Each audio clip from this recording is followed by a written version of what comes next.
ನಮಸ್ಕಾರ, ಎಲ್ರಿಗೂ ಸ್ವಾಗತ ನಮ್ಮ ಅಕ್ಷಯಕಲ್ಪಗೆ. ಸೊ ಅಕ್ಷಯಕಲ್ಪ ಸಂಸ್ಥೆ ಸ್ಥಾಪನೆಯಾಗಿ ಇಲ್ಲಿಗೆ 13 ವರ್ಷ ಆಗ್ತಾ ಇದೆ.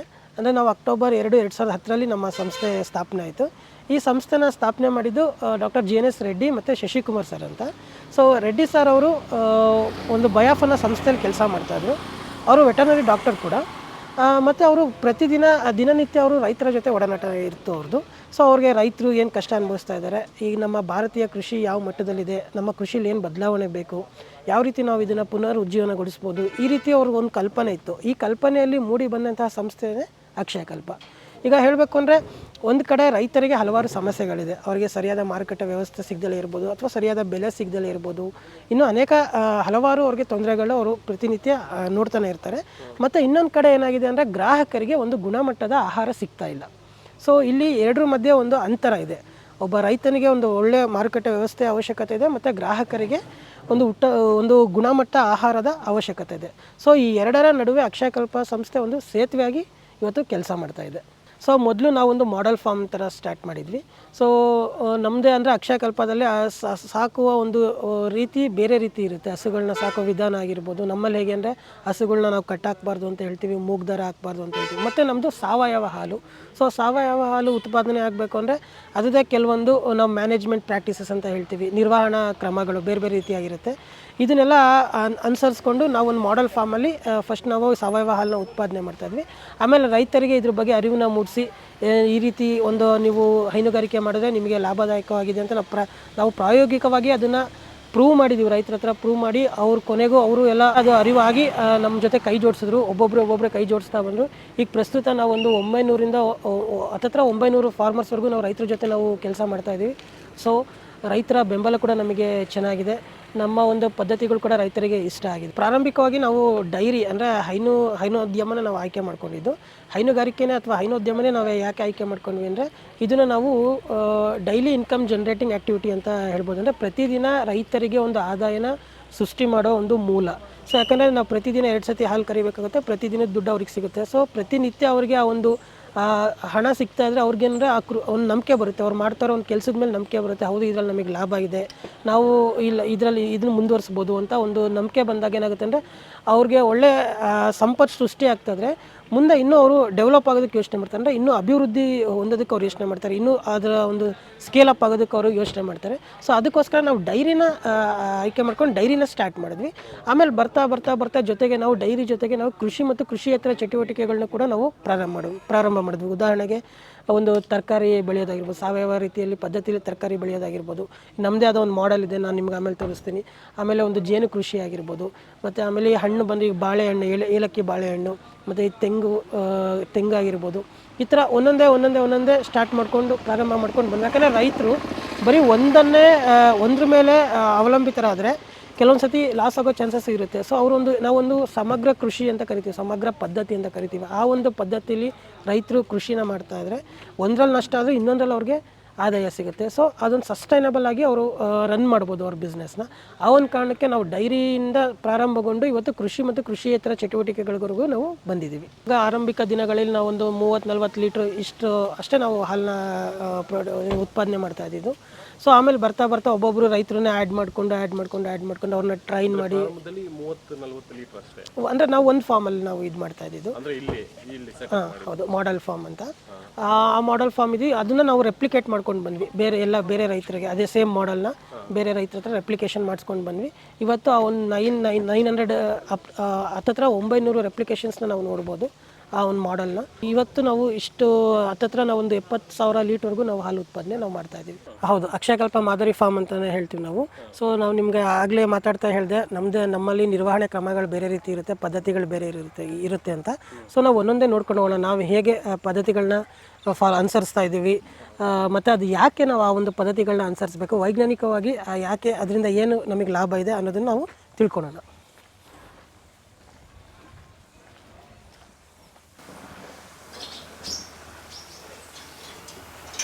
ಹೌದು, ನಾವು ಅಂದರೆ ವಿವಿಧ ಪದ್ಧತಿಗಳನ್ನ ಅಳವಡಿಸ್ಕೊಂಡಿದ್ದೀವಿ.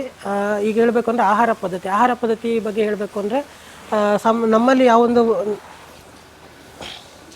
ನೀವು ಇದನ್ನು ನೋಡ್ಬೋದು, ಇದನ್ನು ನಾವು ಸಂಪೂರ್ಣ ಮಿಶ್ರಿತ ಆಹಾರ ಅಂತ ಕರಿತೀವಿ. ಇಲ್ಲಿ ನಾವೇನು ಮಾಡ್ತೀವಿ ಅಂದರೆ ಬೇರೆ ಬೇರೆ ಮೇವುಗಳನ್ನ ನಾವು ಮಿಶ್ರಣ ಮಾಡಿ ಒಂದು ದಿನಕ್ಕೆ ಆಗುವಷ್ಟು ನಾವು ಒಂದೇ ಟೈಮಲ್ಲಿ ಕೊಡ್ತೀವಿ. ಅಂದರೆ ಒಂದು ದಿನಕ್ಕೆ ಒಂದು ಹಸು ತನ್ನ ದೇಹ ತೂಕದ 10% ಆಹಾರನ ತಿನ್ನುತ್ತೆ. ಈಗ ಒಂದು 400 kg ಹಸು ಇತ್ತಂದರೆ ಒಂದು 40 kgವರೆಗೂ ಅದು ಒಂದು ದಿನಕ್ಕೆ ತಿನ್ನೋ ಒಂದು ಕೆಪಾಸಿಟಿ ಅಂತ ಇರುತ್ತೆ. ಸೊ ಆ ಪ್ರಮಾಣದಲ್ಲಿ ನಾವು ಇದು ಎಲ್ಲ ಮಿಶ್ರಣ ಮಾಡಿ ನಾವು ಇದಕ್ಕೆ ಒಂದೇ ಸತಿ ಕೊಡ್ತೀವಿ. ಇದರಿಂದ ಏನಾಗುತ್ತೆ ಅಂದರೆ ಒಂದು ಕಡೆ ರೈತನಿಗೆ ಸಮಯದ ಉಳಿತಾಯ ಆಗುತ್ತೆ, ಶ್ರಮದ ಉಳಿತಾಯ ಆಗುತ್ತೆ. ಮತ್ತು ಹಸುಗಳಿಗೆ ವರ್ಷವಿಡೀ ಒಂದೇ ರೀತಿ ಮೇವು ಸಿಗೋದ್ರಿಂದ ಅದು ಹೊಟ್ಟೆಯಲ್ಲಿರೋ ರಸಸಾರ ಕೂಡ ವ್ಯತ್ಯಾಸ ಆಗೋದಿಲ್ಲ, ಅದರ ಆರೋಗ್ಯ ಕೂಡ ಉತ್ತಮವಾಗಿರುತ್ತೆ. ಮತ್ತು ಇನ್ನೊಂದು ಕಡೆ ಗ್ರಾಹಕರಿಗೆ ಒಂದು ಗುಣಮಟ್ಟದ ಆಹಾರ ಕೂಡ ಅವರಿಗೆ ಸಿಗುತ್ತದೆ. ಹೌದು, ಇದರಲ್ಲಿ ನಾವು ಹಸಿರು ಮೇವು, ಒಣ ಮೇವು, ಮತ್ತು ಸೈಲೇಜ್ ಅಂತ ಕರಿತೀವಿ, ರಸಮೇವು, ಆಮೇಲೆ ಮೆಕ್ಕೆಜೋಳದ ನುಚ್ಚು, ಮತ್ತು ಹಿಂಡಿ, ಮತ್ತು ಮಿನರಲ್ ಮಿಕ್ಸ್ಚರ್ ಅಂತ ಬರುತ್ತೆ, ಖನಿಜ ಮಿಶ್ರಣ, ಉಪ್ಪು, ಬೆಲ್ಲ, ಈ ರೀತಿ ಎಲ್ಲ ಮಿಶ್ರಣ ಮಾಡಿ ನಾವು ಕೊಡ್ತೀವಿ. ಸೊ ಅದರಿಂದ ಏನಾಗುತ್ತೆ, ತನ್ನ ದೇಹ ಬೆಳವಣಿಗೆಗೆ ಬೇಕಾಗಿರೋ ಎಲ್ಲ ಪೋಷಕಾಂಶಗಳು ಹಸುವಿಗೆ ಪ್ರತಿದಿನ ಪ್ರತಿಯೊಂದು ತುತ್ತಿನಲ್ಲೂ ಅದಕ್ಕೆ ಸಿಗ್ತಾ ಇರುತ್ತೆ. ಇದರಿಂದ ಒಂದು ಒಳ್ಳೆ ಬೆಳವಣಿಗೆಗಳು ಕೂಡ ನಾವು ನೋಡ್ಬೋದು. ನಮಗೆ 4% 5% ಇಳುವರಿ ಕೂಡ ಹೆಚ್ಚಾಗುತ್ತೆ ಈ ಒಂದು ಆಹಾರ ಪದ್ಧತಿಯಲ್ಲಿ. ಹೌದು ಹೌದು ಹೌದು ಸರ್, ಈಗ ನಮ್ಮ ಫಾರ್ಮಲ್ಲಿ ನಾವು ಬೆಳಗ್ಗೆ ಪ್ರಿಪೇರ್ ಮಾಡಿ ಹಾಕ್ತೀವಿ. ಸೊ ನೆಕ್ಸ್ಟ್ನೇ ದಿನ ಮತ್ತು ನಾವು ಮರುದಿನ ಬೆಳಗ್ಗೆ ಬಂದೇ ಹಾಕೋದು. ಸೊ ನಮ್ಮ ಫಾರ್ಮಲ್ಲಿ ಏನಾಗುತ್ತೆ ಅಂದರೆ ಯೂಶ್ವಲಿ ನಮ್ಮದ್ರಲ್ಲಿ 0 ಟೆದರಿಂಗ್ ಇರುತ್ತೆ. ಸೊ ಫಸ್ಟ್ ಒಂದು ಬಂದುಬಿಟ್ಟು ಹಸುಗಳಿಗೆ ಟೈಮ್ ಮಾಡಬಾರ್ದು ಅಂತೇಳಿ. So animal should be stress free. So ಅನ್ಯ ಹಸುಗಳು ಸ್ಟ್ರೆಸ್ಸಿಂದ ಫ್ರೀ ಆಗಿರಬೇಕು. ಸೊ ಹಸುಗಳನ್ನ ಕಟ್ಟಲ್ಲ, ಮೇವು ಮತ್ತು ನೀರು ಯಾವಾಗಲೂ ಇರುತ್ತೆ. ಸೊ ಇವಾಗ ಫಾರ್ಮಲ್ಲಿ ಇನ್ ಜನರಲ್ ಆಗಿ ತೊಗೊಂಡ್ರೆ ಏನಾಗುತ್ತೆ, ಫಾರ್ಮರ್ ಹಸು ಕಟ್ಟಿರ್ತಾನಲ್ವಾ, ಸೊ ಆ ಥರ ಕಟ್ಟಿದಾಗ ಏನಾಗುತ್ತೆ, ಹಸುಗೆ ಯಾವಾಗ ನೀರು ಬೇಕಾಗಿರುತ್ತೋ ಆವಾಗ ನೀರು ಸಿಗಲ್ಲ. ಸೊ ಫಾರ್ಮರೇ ಶೆಡ್ಯೂಲ್ ಮಾಡ್ಕೊಂಡ್ಬಿಟ್ಟು ಅವ್ನಿಗೆ ಯಾವಾಗ ಅನುಕೂಲ ಆಗುತ್ತೋ ಅವಾಗ ಹಸುನ ನೀರಿಗೆ ತೋರಿಸ್ತಾನಲ್ವಾ. ಸೊ ಆ ಥರ ಮಾಡೋದ್ರಿಂದ ಏನಾಗುತ್ತೆ, ಜಾಸ್ತಿ ಡೈಜೆಸ್ಟಿವ್ ಡಿಸ್ಟರ್ಬೆನ್ಸಸ್ಸು, ಅಂದರೆ ಇವಾಗ ಬೇದಿ ಆಗಲಿ, ಅಜೀರ್ಣ ಆಗಲಿ, ಅಥವಾ ಬ್ಲೋಟಿಂಗ್, ಹೊಟ್ಟೆ ಉಬ್ಬರ ಆಗಲಿ, ಸೊ ಈ ಥರ ಸಮಸ್ಯೆಗಳು ಜಾಸ್ತಿ ಕಾಣಿಸ್ಕೋತವೆ. ಮತ್ತು ಹಸುಗೆ ಯಾವಾಗ ಬೇಕೋ ಅವಾಗ ನೀರು ಸಿಗಲ್ಲ. ಸೊ ಈ ಥರ ಫ್ರೀ ಆಗಿಬಿಟ್ರೆ ಏನಾಗುತ್ತೆ, ಹಸುಗೆ ಯಾವಾಗ ಬೇಕೋ ಅವಾಗ ತಿನ್ಕೋತವೆ. ಸೊ ನೀರು ಯಾವಾಗ ಬೇಕೋ ಅವಾಗ ಆರಾಮಾಗಿ ಅವು ಕುಡ್ಕೋಬಹುದು. ಸೊ ಮೇನ್ ಇನ್ನೊಂದು ಅವ್ರು ಅವಾಗಲೇ ಹೇಳಿದಂಗೆ TMR ಅಂತೇಳಿ. ಸೊ ಇದು TMR ಅಂದರೆ ಸಮತೋಲನ ಆಹಾರ ಅಂತ ಹೇಳಿ ಕರಿತೀವಿ.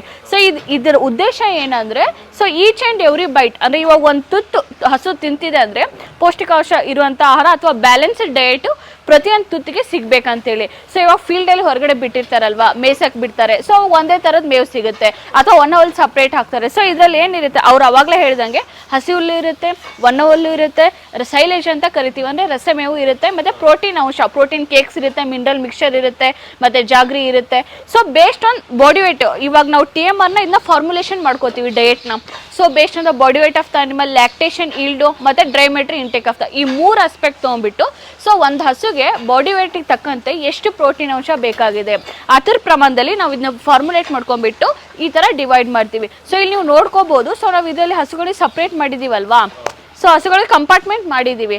ಸೊ ಈ ಗ್ರೂಪ್ ಏನಿದೆಯಲ್ಲ, ಸೊ ಈ ಗ್ರೂಪ್ನ ನಾವು ಅರ್ಲಿ ಅಂತ ಕರಿತೀವಿ. ಸೊ ಅರ್ಲಿ ಅಂದರೆ, ಸೊ ಇವಾಗ ಕರು ಹಾಕಿ 3 ರಿಂದ 4 ತಿಂಗಳು ಆಗಿರುತ್ತೆ. ಸೊ ಕರು ಹಾಕಿ 3 ರಿಂದ 4 ತಿಂಗಳು ಆಗಿರುತ್ತೆ. ಹಾಲಿನ ಇಳುವರಿ ಜಾಸ್ತಿ ಇರುತ್ತೆ ಅವಾಗ. ಸೊ ಹಾಲಿನ ಇಳುವರಿ ಜಾಸ್ತಿ ಇದ್ದಾಗ ಅದಕ್ಕೆ ಪ್ರೋಟೀನ್ ಅಂಶ ಮೇವಲ್ಲಿ ಜಾಸ್ತಿ ಬೇಕಾಗಿರುತ್ತೆ, ಯಾಕಂದರೆ ಹಾಲಿನ ಉತ್ಪತ್ತಿ ಜಾಸ್ತಿ ಇರುತ್ತಲ್ವಾ. ಸೊ ಆ ಮೇವಲ್ಲಿ 17 ರಿಂದ 18% ಪ್ರೋಟೀನ್ ಇರುತ್ತೆ. ಸೊ ಈ ಗ್ರೂಪ್ನ ಅರ್ಲಿ ಅಂತ ಕರಿತೀವಿ. ಈ ಏನು ಮೇವಿದೆಯಲ್ಲ ಇದಕ್ಕೆ 17% ಪ್ರೋಟೀನ್ ಇರುತ್ತೆ. ಸೊ ನೆಕ್ಸ್ಟ್ ಬಂದುಬಿಟ್ಟು ಇದನ್ನ ನಾವು ಮಿಡ್ ಆ್ಯಂಡ್ ಲೇಟ್ ಅಂತ ಹೇಳಿ ಕರಿತೀವಿ. ಸೊ ಮಿಡ್ ಆ್ಯಂಡ್ ಲೇಟ್ ಅಂದರೆ 3 ರಿಂದ 4 ತಿಂಗಳ ಮೇಲೆ ಕರು ಹಾಕಿರೋವು. ಸೊ ಏನಾಗುತ್ತೆ, ಇವಾಗ ಬರ್ತಾ ಬರ್ತಾ ಹಾಲಿನ ಇಳುವರಿ ಕಮ್ಮಿ ಆಗುತ್ತೆ. ಸೊ ಅವಾಗ ಪ್ರೋಟೀನ್ ಅಂಶ ಸ್ವಲ್ಪ ಕಮ್ಮಿ ಬೇಕಾಗಿರುತ್ತೆ. ಸೊ ಇದರಲ್ಲಿ 15% ಪ್ರೋಟೀನ್ ಇರುತ್ತೆ. ಸೊ ಈ ಕಡೆ ಇರೋ ಮೇವಲ್ಲಿ 15% ಪ್ರೋಟೀನ್ ಮೇವು ಕಂಟೆಂಟ್ ಬೇರೆ ಇರುತ್ತೆ. ನಾವು ಲ್ಯಾಬಲ್ಲಿ ಎಸ್ಟಿಮೇಟ್ ಮಾಡಿಸ್ತೀವಿ. ಸೊ ಇವಾಗ ಮೇವಾಗಲಿ ಅಥವಾ ಫೀಡ್ ಆ್ಯಂಡ್ ಪೌಡರ್ ಏನು ಪ್ರತಿಯೊಂದು ಅಷ್ಟೇ ನಾವು ಟೆಸ್ಟ್ ಮಾಡಿಬಿಟ್ಟು ಅದರಲ್ಲಿ ಎಷ್ಟು ಪ್ರೋಟೀನ್ ಅಂಶ ಇದೆ ಅದನ್ನೆಲ್ಲ ಪ್ರಿಪೇರ್ ಮಾಡ್ಕೊಂಡ್ಬಿಟ್ಟು ನ್ಯೂಟ್ರಿಷನ್ ಅಂದರೆ ಇದ್ದಾರೆ ನಮ್ಮದ್ರಲ್ಲಿ ಹೆಡ್ಡು. ಸೊ ಅವರು ಫಾರ್ಮುಲೇಷನ್ ಏನು ಪ್ರಿಪೇರ್ ಮಾಡಿದ್ರೆ ಅದ್ರ ಪ್ರಕಾರ ನಾವು ಡಯಟ್ ಫಾರ್ಮುಲೇಟ್ ಮಾಡ್ಕೊಂಡ್ಬಿಟ್ಟು ಒಂದು ಹಸುಗೆ ದೇಹದ ತೂಕಕ್ಕೆ ಮತ್ತು ಹಾಲಿನ ಇಳುವರಿಗೆ ಎಷ್ಟು ಪ್ರಮಾಣದಲ್ಲಿ ಬೇಕಾಗಿರುತ್ತಲ್ಲ ನ್ಯೂಟ್ರಿಷನ್ನು, ಅದ್ರ ಪ್ರಕಾರ ನಾವು ಸಪ್ರೇಟ್ನ ಮಾಡ್ಕೋತೀವಿ. ಪ್ರೋಟೀನ್ ಅಂಶ ತೊಗೊಂಡ್ರೆ ಕೆಜಿಲಿ ಬರುತ್ತೆ. ಅಂದರೆ ನಾವು ಪ್ರೋಟೀನ್ ಕೇಕ್ಸ್ ಏನು ಫೀಡ್ ಮಾಡ್ತೀವಿ, ಸೊ ಇವಾಗ 30 kg 30 ರಿಂದ 40 kg ಏನು ಮೇವಿರುತ್ತೆ, ಸೊ ಅದರಲ್ಲಿ ಸೈಲೇಜ್ ಇಷ್ಟಿರಬೇಕು, ಅಂದರೆ ರಸಮೇವು, ಹಸಿ ಹುಲ್ಲು ಇಷ್ಟಿರಬೇಕು, ಒಣ ಹುಲ್ಲು ಇಷ್ಟಿರಬೇಕು, ಮತ್ತು ಪ್ರೋಟೀನ್ ಕೇಕ್ಸು ಅದೆಷ್ಟಿರಬೇಕು, ಅದನ್ನು ನಾವು ಫಾರ್ಮುಲೇಟ್ ಮಾಡ್ಕೊಂಡಾಗ ಅದು ಬರುತ್ತೆ ಎಷ್ಟು ಪ್ರೋಟೀನ್ ಅಂಶ ಇದೆ ಅದ್ರ ಪ್ರಕಾರ. ಯಾಕಂದ್ರೆ ನಾವು ಲ್ಯಾಬಲ್ಲಿ ಎಸ್ಟಿಮೇಷನ್ ಮಾಡಿದಾಗ ಅದ್ರ ಪ್ರಕಾರ ನಾವು ಫಾರ್ಮುಲೇಷನ್ ಮಾಡ್ಕೊಂಡ್ಬಿಟ್ಟು ಡಿವೈಡ್ ಮಾಡ್ಕೋತೀವಿ ಸಪ್ರೇಟು. ಹೌದು, ಇಲ್ಲ. ಸೊ ಇವಾಗ ಏನಾಗುತ್ತೆ, ನಮ್ಮದು ಇದು ಮಾಡೆಲ್ ಫಾರ್ಮು ಎಜುಕೇಷನಲ್ ಪರ್ಪಸ್ ಆಗಲಿ ಅಥವಾ ಇವಾಗ ಏನಾದ್ರು ಟ್ರಯಲ್ಸ್ ಮಾಡಿದ್ರೆ ಮಾಡ್ತೀವಿ. ಸೊ ಇವಾಗ ನಾನು ಒಬ್ಬಳೇ ಇಲ್ಲ ಡಾಕ್ಟ್ರು. ಸೊ ಬೇರೆ ಆಯಾ ರೂಟಲ್ಲಿ ಬೇರೆ ಡಾಕ್ಟರ್ಸ್ ಇದ್ದಾರೆ. ಸೊ ಅವರು ಅಷ್ಟು ಫಾರ್ಮ್ದು ಡಯಟ್ನ ಫಾರ್ಮುಲೇಷನ್ ಮಾಡ್ಕೊಂಡ್ಬಿಟ್ಟು ಆ ಫೀಲ್ಡ್ ಲೆವೆಲಲ್ಲಿ ಇಂಪ್ಲಿಮೆಂಟೇಷನ್ ಮಾಡ್ತಿದ್ದಾರೆ. ಈಗ ಅಕ್ಷಯ ಕಲ್ಪಕ್ಕೆ ಸುಮಾರು 950 ಫಾರ್ಮರ್ಸ್ ಕೊಲಾಬರೇಷನ್ ಆಗಿದಾರಲ್ಲ, ಹೌದು ಎಲ್ಲರಿಗೂ ಇದೇ ಮೆಥಡ್. ಹೌದು, ಇದೇ ಮೆಥಡ್. ನಾ ಅದೇ ಹೇಳಿದ್ರೆ ಆ ರೂಟಲ್ಲಿ ಡಾಕ್ಟರ್ಸ್ ಇರ್ತಾರಲ್ವಾ, ಸೊ ಲೋಕಲಿ ಅವೈಲೇಬಲ್ ಅವ್ರು ಹಾಕ್ತಿರೋ ಮೇವಲ್ಲಿ ಸೊ ಪ್ರೋಟೀನ್ ಅಂಶ ಚೆಕ್ ಮಾಡ್ಕೊಂಡು ನಾವು ಲ್ಯಾಬಲ್ಲಿ ಎಸ್ಟಿಮೇಟ್ ಮಾಡಿಸಿ ತರ್ತೀವಿ, ಅಲ್ಲಿ ಸ್ಯಾಂಪಲ್ ತೊಗೊಂಬಿಟ್ಟು ಎಸ್ಟಿಮೇಷನ್ ಮಾಡಿಸಿ ಸೊ ಅದನ್ನು ಕೂಡ TMR ಫಾರ್ಮುಲೇಷನ್ ಆ ಡಾಕ್ಟರ್ಸ್ ಪ್ರಿಪೇರ್ ಮಾಡಿಬಿಟ್ಟು ಫಾರ್ಮರ್ಸ್ಗೆ ಕೊಡ್ತಾರೆ. ಸೊ ಅದ್ರ ಪ್ರಕಾರ ಅವರು ಡೈಲಿ ಫೀಡ್ನ TMR ಥರ ಫೀಡ್ ಮಾಡಬೇಕಾಗುತ್ತೆ. ಒಂದು ಡೈರಿ ಫಾರ್ಮ್ ಬಿಸ್ನೆಸ್ ಅಥವಾ ಚೆನ್ನಾಗಿ ರನ್ ಆಗಬೇಕಂದ್ರೆ ಹಸುದು ಹೊಟ್ಟೆ ಚೆನ್ನಾಗಿರಬೇಕು, ಒಂದು ಕೆಚ್ಚಲು ಚೆನ್ನಾಗಿರಬೇಕು, ಕಾಲು ಹೂಫು ಕಾಲು ಗೆರ್ಸ್ ಅಂತ ಏನು ಕರೀತಾರೆ ಕಾಲು ಚೆನ್ನಾಗಿರಬೇಕು, ಇನ್ನೊಂದು ಗರ್ಭಕೋಶ. ಸೊ ಈ ಥರ ಮಿನರಲ್ಸ್ ಏನಾಗುತ್ತೆ ಫೀಲ್ಡಲ್ಲಿ ಅಷ್ಟೇ, ಅಂದರೆ ನೀವೇ ಆಗಲಿ ಅಥವಾ ನಮ್ದು ಹಳ್ಳಿದಲ್ಲಿ ನೋಡಿದ್ರು ಸೊ ಕರುಗಳಿಗೆ ಯಾರಿಗೂ ಮಿನರಲ್ ಮಿಕ್ಸರ್ ಕೊಡಲ್ಲ. ಸೊ ನಮ್ಮದ್ರಲ್ಲಿ ವೀನಿಂಗ್ ಮಾಡಿರ್ತಾರೆ, so 0 to 3 months 3 to 6 age wise so ಈ ಥರ ಡಿವೈಡ್ ಮಾಡಿರ್ತಾರೆ. ಸೊ ನೀವು ಕರುಗಳಲ್ಲಿ ನೋಡ್ಬೋದು ಅಲ್ಲಿ 3 ಸಪ್ರೇಟ್ ಅಂದರೆ 3 ಬಕೆಟಲ್ಲಿ ಇಡ್ತೀವಿ ನಾವಿಲ್ಲಿ. ಹೌದು, ಸೊ ಇಲ್ಲಿ ನೀವು ನೋಡ್ಬೋದು ಒಂದು ಬಕೆಟಲ್ಲಿ ನೀರು, ಇನ್ನೊಂದು ಬಕೆಟಲ್ಲಿ ಕಾಫ್ ಟಟರು, ಇನ್ನೊಂದು ಬಕೆಟಲ್ಲಿ ಹಾಲು ಇಡ್ತಾರೆ. ಸೊ ಸಂಜೆ ಟೈಮಲ್ಲಿ ಸೊ ನೀರು, ಇದು ಕಾಫ್ ಟಟರ್ ಅಂದ್ರೆ ಕರುವಿನ ಪ್ರಾರಂಭಿಕ ಆಹಾರ ಅಂತ ಹೇಳಿ. ಸೊ ಹೌದು, ಸೊ ಇವಾಗ ಏನಾಗುತ್ತೆ ಅಂದ್ರೆ ಇದೇನ್ ಮೇವ್ ಇದೆಯಲ್ಲ ಇದನ್ನ ನಾವು ಅಡಲ್ಟಿಗೆ ಮಾತ್ರ ಕೊಡ್ತೀವಿ, ಬಟ್ ಕರುಗಳಿಗೆ ಕೊಡಕ್ಕಾಗಲ್ಲ. ಯಾಕಂದ್ರೆ ನೀವು ಕೇಳಿರ್ತೀರ ಹಸುಗಳಲ್ಲಿ ರುಮಿನೆಂಟ್ಸ್ ಅಂತ ಕರಿತೀವಿ. ಸೊ ಹೊಟ್ಟೆದಲ್ಲಿ 4 ಭಾಗ ಇರುತ್ತೆ, ಒಂದು ಭಾಗದಲ್ಲಿ ಮೇವೇನು ಅಂದ್ರೆ ನಾವು ಮೇವು ಕೊಡ್ತೀವಿ ಅದು ಡೈಜೆಷನ್ ಆಗ್ತಿರುತ್ತೆ, ಬಟ್ ಕರುಗಳಲ್ಲಿ ಆ 4ರಲ್ಲಿ 1 ಭಾಗ ಮಾತ್ರ 90% ಡೆವಲಪ್ಮೆಂಟ್ ಆಗಿರುತ್ತೆ. ಸೊ ಹಂಗಾಗಿ ನಾವು ಇದು ಕೊಟ್ಟು ಡೈಜೆಸ್ಟ್ ಆಗಲ್ಲ ಅದಕ್ಕೆ. ಸೊ ಬರೀ ಕಾನ್ಸಂಟ್ರೇಟ್ ಮಿಕ್ಸ್ಚರು ಡೈಜೆಸ್ಟ್ ಆಗುತ್ತೆ. ಸೊ ಹಂಗಾಗಿ ಕಾಫ್ ಸ್ಟಾರ್ಟರ್ ಅಥವಾ ಕರುವಿನ ಪ್ರಾರಂಭಿಕ ಆಹಾರ ಅಂತೇಳಿ ಇದನ್ನ ಕೊಡ್ತೀವಿ. ಇದನ್ನ ಸ್ವಲ್ಪ ನುಚ್ಚು ಥರ ಏನು ಮೆಕ್ಕೆಜೋಳ ಇದಿರುತ್ತಲ್ಲ ಅದನ್ನೆಲ್ಲ ನುಚ್ಚು ಥರ ಅಥವಾ ಹಿಂಡಿನ ನುಚ್ಚು ಥರ ಮಾಡ್ಕೊಂಡ್ಬಿಟ್ಟು ಇದಕ್ಕೆ ಬೆಲ್ಲ ಉಪ್ಪು ಇದನ್ನೆಲ್ಲ ಮಿಕ್ಸ್ ಮಾಡ್ಕೊಂಡ್ಬಿಟ್ಟು ಎಷ್ಟು 50 ಗ್ರಾಮ್ ಈ ಥರ ಎವ್ರಿ 15 ಡೇಸ್ಗೆ ಈ ಥರ ಚೇಂಜ್ ಆಗ್ತಿರುತ್ತೆ. ಸೊ ಇದನ್ನ ಕೊಡ್ತೀವಿ ನಾವು, ಅದಕ್ಕೆ ಎಷ್ಟು ಬೇಕೋ ಅಷ್ಟು. ಸೊ ನೆಕ್ಸ್ಟ್ ಇದರಲ್ಲಿ ಹಾಲಿನ ಕೊಡ್ತೀವಿ. ಸೊ ಇದು 2 ತಿಂಗಳಿದು, ಸೊ 2 ಮಂತ್ಸು. ಸೊ ಅಂದರೆ ಅಪ್ ಟು 3 months ಅಂದರೆ ವೀನಿಂಗ್ ಅಂತ ಏನು ಲಾಸ್ಟು ವೀನಿಂಗ್ ಸ್ಟೇಜ್ ಅಂತ ಇರುತ್ತೆ. ಸೊ 2.5 ತಿಂಗಳು ಈ ಥರ ಕೊಡ್ತೀವಿ. ನೆಕ್ಸ್ಟ್ 2.5 ತಿಂಗಳು 3 ಹತ್ತತ್ರ ಬಂದಂಗೆ ಸ್ವಲ್ಪ ಮೇವು ಇನ್ಕ್ಲೂಡ್ ಮಾಡ್ತೀವಿ ಈ ಥರ. ಸೊ ಟ್ರಾನ್ಸಿಷನ್ ಇದಕ್ಕೆ, ಯಾಕಂದ್ರೆ ಅದಾದ್ಮೇಲೆ ನಾವು ಸಡನ್ ಆಗಿ ಅದನ್ನ ಕೊಡಕ್ ಬರಲ್ಲ ಜಾಸ್ತಿ, ಯಾಕಂದ್ರೆ ಹೊಟ್ಟೆ ಕೆಟ್ಟೋಗುತ್ತೆ. ಅಂದ್ರೆ ಸ್ವಲ್ಪ ಅದ್ರ ಜೊತೆಗೆ ಸ್ವಲ್ಪ ಹಸಿ ಹುಲ್ಲು ಅಥವಾ ಇದೇನು TMR ಅಂತ ಕರಿತೀವಿ ಸ್ವಲ್ಪ ಮಿಕ್ಸ್ ಮಾಡ್ತೀವಿ. ಸೊ 3 ತಿಂಗಳಾದ್ಮೇಲೆ ಕಂಪ್ಲೀಟ್ ಮತ್ತೆ ಇದ್ರ ಡಯಟ್ ಚೇಂಜ್ ಆಗುತ್ತೆ. ಡೆವಲಪ್ಡ್ ಇರುತ್ತೆ ಅದು ಕಾನ್ಸಂಟ್ರೇಟ್. 3 ಇಂದ 6 ತಿಂಗಳು ಸ್ಟೇಜ್ ಇದು. ಸೊ ಇವಕ್ಕೆ ಏನಾಗುತ್ತೆ ಅಂದ್ರೆ ಇವಾಗ ಅಕಸ್ಮಾತ್ ಮತ್ತೆ ಯೂಶುವಲ್ ಏನ್ ಮಾಡ್ತಾರೆ ರೈತರು ನೀರು ಕೊಡಲ್ಲ ಹಸುಗಳಿಗೆ ಕರುಗಳಿಗೆ. ಸೊ ಹಾಲೆಲ್ಲ ನೀರಿರುತ್ತೆ ಅಂತೇಳಿ ನೀರು ಕೊಡಲ್ಲ. ಸೊ ನಮ್ದ್ರಲ್ಲಿ ಇವಾಗ ಕರು ಹುಟ್ಟಿದೆ ಅಂದ್ರೆ ಸೊ ಫಸ್ಟ್ ಬಾಡಿ ವೇಟ್ ತಗೋತಾರೆ. ಸೊ ಬಾಡಿ ವೇಟ್ ತಗೊಂಡು 10% ಆಫ್ ದ ಬಾಡಿ ವೇಟ್ ನ ಗಿಣ್ಣದ ಹಾಲು ಕೊಡ್ತಾರೆ, ಕೊಲೆಸ್ಟ್ರಾಲ್ ಮಿಲ್ಕ್ ಅಂತ ಏನ್ ಕರಿತೀವಿ. ಸೊ ಇವಾಗ ಒಂದು ಕರು 30 kg ತೂಕ ಇದೆ ಅಂದ್ರೆ ಸೊ 10% ಅಂದ್ರೆ ಬೆಳಿಗ್ಗೆ 3 ಲೀಟ್ರು ಸಂಜೆ 3 ಲೀಟ್ರು ಅಥವಾ ಬೆಳಿಗ್ಗೆ 2 ಮಧ್ಯಾಹ್ನ 2 ಸಂಜೆ 2 ಈ ತರ ಮಿಲ್ಕಿಂಗ್ ಕೊಡ್ತಾರೆ. ಸೊ ಇಲ್ಲೇನು ಹಾಲು ಇಡ್ತೀವಿ ಸೊ ಎಷ್ಟಿರುತ್ತೆ 5 ರಿಂದ 6 ದಿನ ಇರುತ್ತೆ ಗಿಣ್ಣದ ಹಾಲು. ಸೊ ಅದಾದ್ಮೇಲೆ ಇದು ಅಡ್ಜಸ್ಟ್ ಆಗಿ ರೂಢಿ ಇರಲ್ಲ ಅಲ್ವಾ, ಇದು ಕಾಫ್ ಸ್ಟಾರ್ಟರು ಕರುಗಳಿಗೆ ರೂಢಿ ಇರಲ್ಲ. ಸೊ ಹಾಲು ಜೊತೆ ಮಿಕ್ಸ್ ಮಾಡಿಬಿಟ್ಟು ಒಂದು 2 ರಿಂದ 3 ದಿನ ಬೂಸ್ಟರ್ ತರ ಕೊಡ್ತೀವಿ. ಇವಾಗ ಸಣ್ಣ ಪಾಪುಗಳು ಹೆಂಗೆ ಸೆರೆಲಾಕ್ ಕೊಡ್ತಾರಲ್ಲ ಸೇಮ್ ಅದೇ ತರ ಬೂಸ್ಟರ್ ತರ ಕೊಡ್ತೀವಿ. ಇದು ಇಟ್ಟಿದೀವಿ ಅಂದ್ರೆ ನಾವು ನೀರು ಇಡ್ಲೇಬೇಕು, ಡೈಜೆಸ್ಟ್ ಆಗೋಕ್ಕೆ ಇಡಲೇಬೇಕು. ಸೊ 7ನೇ ದಿನ ಏನು ನಾವು ಇದನ್ನ ಇಂಪ್ಲಿಮೆಂಟೇಷನ್ ಮಾಡ್ತೀವಲ್ಲ ಅವಾಗಲೇ ನೀರು ಇಡ್ತೀವಿ. ಸೇಮು ಹಾಲಿಂದ ಎಷ್ಟು ಪ್ರಮಾಣದಲ್ಲಿ ಇರ್ತೀವಲ್ಲ ಅಷ್ಟೇ ಪ್ರಮಾಣ. ಸೊ ಇವಾಗ ಫೀಲ್ಡಲ್ಲಿ ಏನಾಗುತ್ತೆ ಅಂದರೆ ಅಂದರೆ ನೀವು ಇನ್ ಜನರಲ್ ಹಸು ಸಾಕಿದ್ರೆ ಕೇಳಿದ್ರೆ ಸೊ ಅವರು ಒಂದೇ ಬಕೆಟಲ್ಲಿ ಹಾಲು ನೀರು ಇಡ್ತಾರೆ. ಇದಂತೂ ಇಡಲ್ಲ ಕಾಫ್ ಸ್ಟಾರ್ಟರು. ಮತ್ತು ಮೇವು ಅಷ್ಟೇ, ಮೇವು ದೊಡ್ಡ ಹಸುಗಳ ಹತ್ರ ಕಟ್ಟಿರ್ತಾರೆ, ಅದು ತಿಂದ್ಬಿಡುತ್ತಲ್ವಾ ಒಂದು ಹೊಟ್ಟೆ ಹಾಕ್ಕೊಳ್ಳುತ್ತೆ. ನೋಡಿರ್ತೀರ ಹೊಟ್ಟೆ ಡುಮ್ಮ ಕೈಕಾಲು ಸಣ್ಣ ಅಂತೇಳಿ. ಸೊ ಮತ್ತೆ ಮಿನರಲ್ ಮಿಕ್ಸರ್ ಯಾರು ಕೊಡಲ್ಲ, ಹಾಲು ಕೊಡ್ತಿರಲ್ಲ ಕರು ಏನಕ್ಕೆ ಕೊಡೋಣ ನಾವು ಲಾಸ್ ಆಗುತ್ತೆ ಅಂತ ಹೇಳ್ತಾರೆ. ಬಟ್ ಇದು ಬೆಳವಣಿಗೆ ಸ್ಟೇಜ್ ಅಲ್ವಾ, ಸೊ ಕರುಗಳಿಗೆ ಮಿನರಲ್ ಮಿಕ್ಸರು ಇಂಪಾರ್ಟೆಂಟು. ಯಾಕಂದರೆ ಬೋನ್ ಗ್ರೋತ್ ಆಗ್ತಿರ್ಬೇಕಾಗಿ ಬೆಳವಣಿಗೆ ಏಜ್ ಅಲ್ವಾ. ಸೊ ಹಾಗಾಗಿ ಮಿನರಲ್ ಮಿಕ್ಸರ್ ಕಂಪಲ್ಸರಿ ಕೊಡಲೇಬೇಕು. ನಾವು ಇದರಲ್ಲಿ ಮಿನರಲ್ ಮಿಕ್ಸರು ಕೂಡ ನಾವು ಆ್ಯಡ್ ಮಾಡಿರ್ತೀವಿ.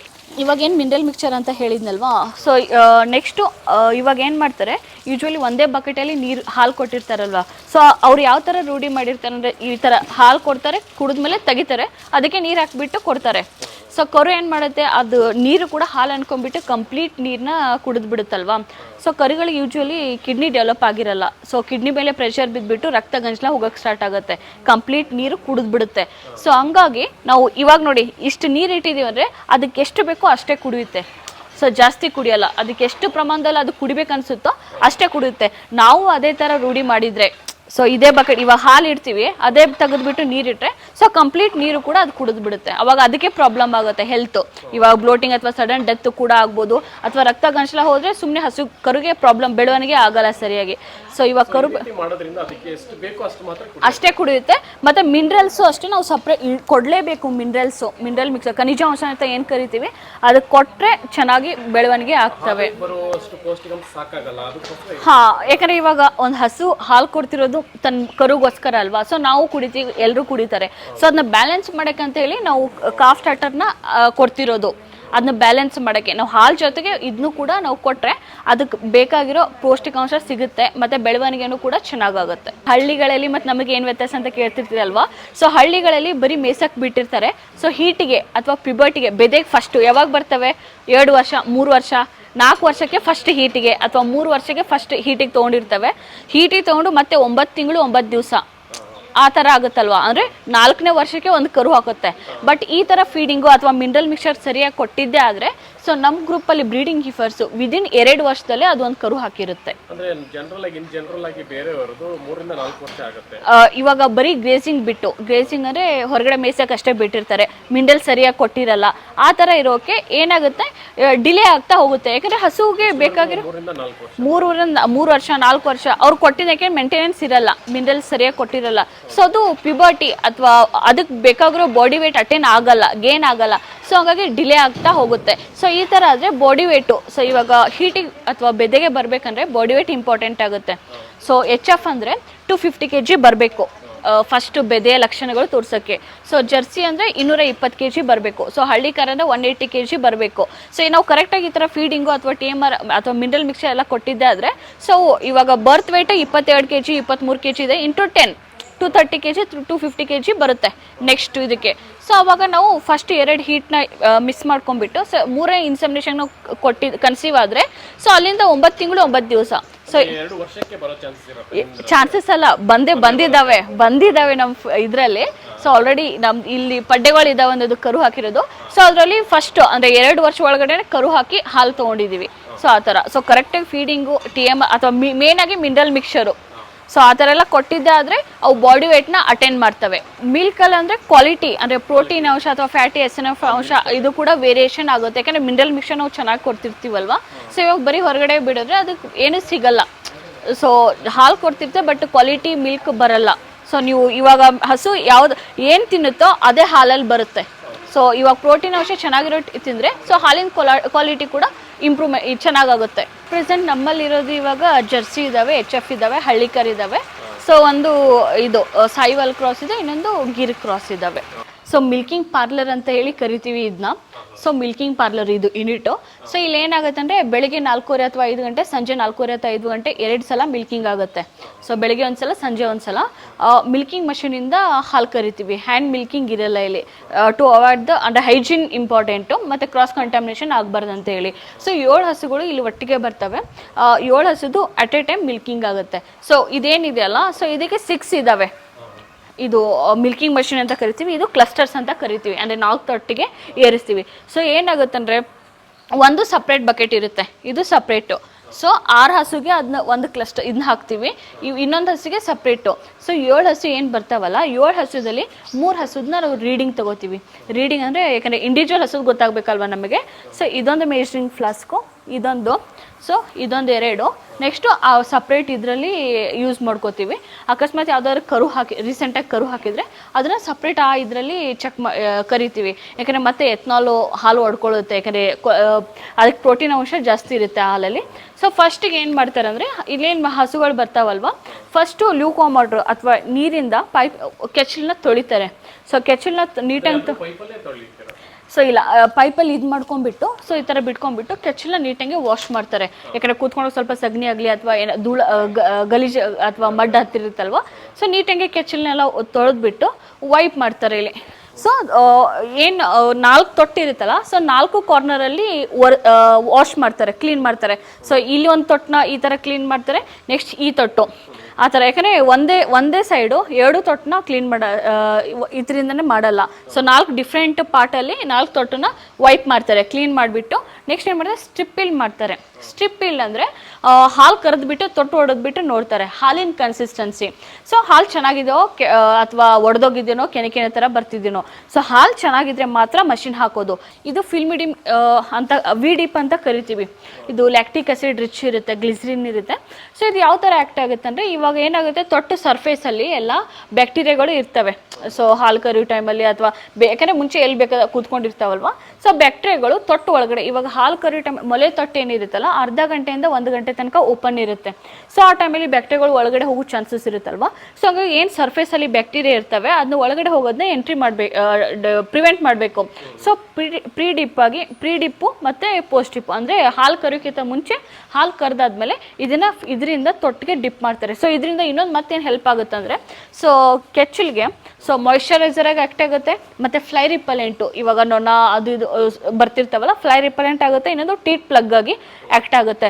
ಸೊ ಬಿಫೋರ್ ಮಿಲ್ಕಿಂಗ್ ಅಂದರೆ ಹಾಲು ಕರಿಯೋಕ್ಕಿಂತ ಮುಂಚೆ ಅರ್ಧ ಡಿಪ್ ಮಾಡಿರ್ತಾರೆ ತೊಟ್ಟು. ಸೊ ಅದಾದಮೇಲೆ ಮತ್ತೆ ಒಂದು 30ರಿಂದ 60 ಸೆಕೆಂಡ್ ಬಿಡ್ತಾರೆ. ಅದಾದಮೇಲೆ ಮತ್ತೆ ಈ ಒಂದೊಂದು ಹಸುಗೆ ಒಂದೊಂದು ಟವಲ್ ಇರುತ್ತೆ. ಸೊ ಅದರಿಂದ ಮತ್ತೆ ವೈಪ್ ಮಾಡ್ತಾರೆ. ಅದನ್ನ ವೈಪ್ ಮಾಡಿ ಮಿಲ್ಕಿಂಗ್ ಮಷಿನ್ನ ಹಾಕ್ತಾರೆ. ಸೊ ಮಿಲ್ಕಿಂಗ್ ಮಷಿನ್ ಏನಿದೆಯಲ್ಲ, ಸೊ ಇದನ್ನು ಈ ಥರ ಹಾಕ್ತಾರೆ, ಈ ಥರ ಮಾಡ್ಕೊಂಬಿಟ್ಟು ಈ ಥರ. ಸೊ 4 ತೊಟ್ಟಿಗೆ ಒಂದೊಂದು ತೊಟ್ಟಿಗೆ ಹಾಕಿರ್ತಾರೆ.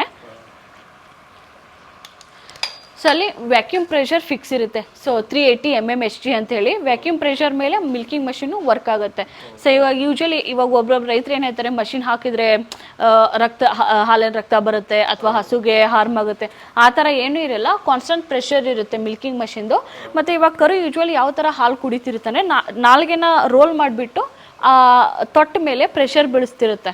ಯೂಶ್ವಲಿ ನ್ಯಾಚುರಲಾಗಿ ಕೊಡೋದು ಸೇಮ್ ಅದೇ ಥರ ವ್ಯಾಕ್ಯೂಮ್ ಪ್ರೆಷರ್ ಮೇಲೆ ಇದು ವರ್ಕ್ ಆಗೋದ್ರಿಂದ ಏನು ಹಾರ್ಮ್ ಆಗಲ್ಲ. ಸೊ ಕರು ಯಾವ ಥರ ಕುಡಿತಿರುತ್ತೆ ಅದೇ ಥರ ನ್ಯಾಚುರಲ್ ಸಕ್ಕಿಂಗ್ ರಿಫ್ಲೆಕ್ಸ್ ಇರುತ್ತೆ. ಸೊ ಏನು ಹಾರ್ಮ್ ಆಗಲ್ಲ. ಸೊ ಇವಾಗ ಯಾವ ಥರ ಹೆಲ್ಪ್ ಆಗುತ್ತೆ ಅಂದರೆ, ಒಂದು ನಾವು ಹೈಜೀನ್ನ ಮೇಂಟೈನ್ ಮಾಡ್ತೀವಿ. ಸೊ ಕ್ರಾಸ್ ಕಂಟಾಮಿನೇಷನ್ ಆಗಲ್ಲ, ಹ್ಯಾಂಡ್ದಿಂದ ಟಚ್ ಆಗಲ್ಲ ಹಾಲು. So without hand touching milking ಹಾಲು ಬರ್ತಿರುತ್ತೆ. ಸೊ ಇವಾಗ ಏನಾಗುತ್ತೆ ಅಂದರೆ ವ್ಯತ್ಯಾಸ ಏನಂದರೆ, ಸೊ ಕೈಲೇ ಕರಿದ್ರೆ ಏನಾಗುತ್ತೆ ಅಂದರೆ ಕಾನ್ಸ್ಟೆಂಟ್ ಪ್ರೆಷರ್ ಬರಲ್ಲ. ಸೊ ಒಂದು ಹ್ಯಾಂಡಿಂದನೇ ಟಚ್ ಮಾಡ್ತಿದ್ರೆ. ಸೊ ಮಿಲ್ಕಿಂಗ್ ಯಾರು ಮಾಡ್ತಿರ್ತಾರೆ ಅವ್ನು ಹೆಲ್ದಿಯಾಗಿರಬೇಕು ಮತ್ತು ಕರೆಕ್ಟಾಗಿ ನೀಟಾಗಿ ಕರಿತಿರ್ಬೇಕು. ಸೊ ಇವಾಗ ಏನಾಗುತ್ತೆ, 1-2 ಹಸು ಸಾಕಿದ್ರೆ ಅವನು ಕೈಲೇ ಕರಿಬೋದು. ಅಥವಾ ಕಾನ್ಸ್ಟೆಂಟ್ ಪ್ರೆಷರು ಏನು ಮಾಡ್ತಾರೆ, ಹಾಲು ಕರಿಯೋಕ್ಕೆ ಮೆಥಡ್ ಇರುತ್ತೆ. ಸೊ ಈ ಥರ ಹ್ಯಾಂಡ್ ಮಿಲ್ಕಿಂಗ್ ಮಾಡಬೇಕು. ಬಟ್ ಯೂಶ್ವಲಿ ಏನು ಮಾಡ್ತಾರೆ ರೈತರು, ಈ ಥರ ಮಾಡ್ತಾರೆ, ನಕ್ಲಿಂಗ್ ಅಂತೇಳಿ, ಇದು ಬಟ್ನ ಮಡಿಸ್ಬಿಟ್ಟು ಹಾಲು ಕರೀತಾರೆ. ಸೊ ಆ ಥರ ಮಾಡಿದ್ರೆ ಏನಾಗುತ್ತೆ, ತೊಟ್ಟಿಗೆ ಹಾರ್ಡ್ನೆಸ್ ಬರೋಕ್ಕೆ ಸ್ಟಾರ್ಟ್ ಆಗುತ್ತೆ. ತೊಟ್ಟಿಗೆ ಆ ಥರ ಮಾಡಬಾರ್ದು, ಹ್ಯಾಂಡ್ ಮಿಲ್ಕಿಂಗ್ ಮಾಡಬೇಕು ಕಾನ್ಸ್ಟೆಂಟ್ ಪ್ರೆಷರ್. ಸೊ ಯೂಶ್ವಲಿ ಏನು ಮಾಡ್ತಾರೆ, ಬಟ್ನ ಮಡಿಸ್ಬಿಟ್ಟು ಮಾಡ್ತಾರೆ. ಸೊ ಆ ಥರ ಮಾಡೋದ್ರಿಂದ ಬರ್ತಾ ತೊಟ್ಟಿಗೆ ಡ್ಯಾಮೇಜ್ ಮೊಲೆ ತೊಟ್ಟಿಗೆ. ಸೊ ಇಲ್ಲಿ ಪ್ರೆಷರ್ ಬೀಳಕ್ಕೆ ಜಾಸ್ತಿ ಪ್ರೆಷರ್ ಬೀಳುತ್ತೆ. ಸೊ ಹಾರ್ಡ್ನೆಸ್ ಆಗಲಿ ಅಥವಾ ಗಾಯ ಆಗಕ್ಕೆ ಸ್ಟಾರ್ಟ್ ಆಗುತ್ತೆ. ಮತ್ತು ಕಾನ್ಸ್ಟೆಂಟ್ ಪ್ರೆಷರ್ ಬರಲ್ಲ, ಒಂದು ಹೈಜೀನ್ ಮೇಂಟೈನ್ ಆಗಲ್ಲ. ಕಾನ್ಸ್ಟೆಂಟ್ ಇವಾಗ 1-2 ಇದ್ರೆ ಇವಾಗ ಮನೆ ಪೂರ್ತಿಕಂಗೆ 1 ಹಸು ಸಾಕಿರ್ತಾರೆ, ಅವ್ರು ಮಾಡ್ಕೋಬೋದು. ಸೊ ಕೈಲೇ ಕರ್ಕೊಂಡ್ಬಿಟ್ಟು. ಬಟ್ 50 ಹಸು 25 ಹಸು ಮಾಡಿದರೆ ಸೊ ಕಾನ್ಸ್ಟೆಂಟ್ ಪ್ರೆಷರ್ ಉಳಿಯಲ್ಲ, ಬರ್ತಾ ಅವನಿಗೂ ಸಾಕಾಗ್ಬಿಡುತ್ತೆ. ಸೊ ಟೈಮ್ ಕನ್ಸ್ಯೂಮಿಂಗ್ ಆಗುತ್ತೆ. ಸೊ ಇದು ಜಸ್ಟ್ 7 to 10 minutes 7 ಹಸುದು ಅಟ್ ಎ ಟೈಮ್ ಕರಿತೀವಿ. ಸೊ ಇಲ್ಲ, ಇದೇನು ಹಾಲು ಇದೆಯಲ್ಲ ಇದೆಲ್ಲ ಇಲ್ಲಿ ಕಲೆಕ್ಟ್ ಆಗುತ್ತೆ. ಸೊ ಇಲ್ಲಿ ಕಲೆಕ್ಟ್ ಆಗುತ್ತೆ, ಇದನ್ನ ಇಲ್ಲಿ ಕ್ಯಾನಲ್ ತೊಗೊಂಡ್ಬಿಟ್ಟು ಅಲ್ಲಿ ವೇ ಮಾಡ್ತಾರೆ. ಸೊ ಇಲ್ಲಿ ವೇ ಮಾಡ್ಕೊಂಡ್ಬಿಟ್ಟು ಸ್ವಲ್ಪ ಟೆಸ್ಟ್ ಮಾಡ್ತಾರೆ ಇಲ್ಲಿ. ಸೊ ಟೆಸ್ಟ್ ಮಾಡ್ಕೊಂಡ್ಬಿಟ್ಟು ಆಟೋಮೆಟಿಕ್ ಟೆಸ್ಟ್ನೂ ಇರುತ್ತೆ. ಟೆಸ್ಟ್ ಮಾಡಿಬಿಟ್ಟು ಇಲ್ಲಿ ಪಕ್ಕದಲ್ಲೇ BMC ಇದೆ. ಸೊ ಅಲ್ಲಿ ನೀವು ನೋಡ್ಬೋದು ಈ ಕಡೆ.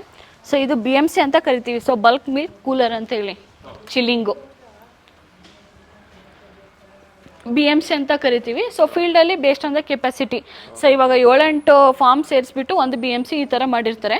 ಸೊ ಈ ಏರಿಯಾದಲ್ಲಿ ಎಷ್ಟು ಮಿಲ್ಕ್ ಪ್ರೊಡಕ್ಷನ್ ಇದೆ, ಸೊ 500 ಲೀಟ್ರ್ ಕೆಪಾಸಿಟಿ ಇದೆಯೋ ಅಥವಾ 1000 ಲೀಟ್ರ್ ಕೆಪಾಸಿಟಿ ಇದೆಯೋ. ಸೊ ಬೇಸ್ಡ್ ಆನ್ ದ ಇದು 500 ಕೆಪಾಸಿಟಿ ಇದೆ. ಸೊ ಬೇಸ್ಡ್ ಆನ್ ದಟ್ಟು ಅಲ್ಲಿ ಲೋಕಲಲ್ಲಿ BMCನ ಮಾಡಿರ್ತಾರೆ. ಸೊ ಇಲ್ಲಿ ಚಿಲ್ಲಿಂಗ್ ಆಗುತ್ತೆ, ಸೊ ಕೂಲಿಂಗ್ ಆಗುತ್ತೆ. ಟೆಂಪ್ರೇಚರು ಜಾಸ್ತಿ ಇರಲ್ಲ, ಸೊ ಕೂಲಿಂಗ್ ಆಗುತ್ತೆ. ಸೊ ಸಂಜೆ ಇವಾಗ ಏನು ಮಿಲ್ಕಿಂಗ್ ಆಗುತ್ತೆ ಇಲ್ಲಿ ಪೂಲ್ ಮಾಡ್ತಾರೆ. ಸೊ ಮತ್ತೆ ಟ್ಯಾಂಕರ್ ಬಂದುಬಿಟ್ಟು ವಿತ್ ಕೋಲ್ಡ್ ಚೈನ್ ಅಂದರೆ ಚಿಲ್ಲಿಂಗ್ ಇದ್ರಲ್ಲಿ ತೊಗೊಂಡ್ಬಿಟ್ಟು ಅಲ್ಲಿ ಏನು ಪ್ರೊಸೆಸಿಂಗ್ ಪ್ಲಾಂಟ್ ಇದೆಯಲ್ಲ ಅಲ್ಲಿ ತೊಗೊಂಡು ಹೋಗ್ತಾರೆ.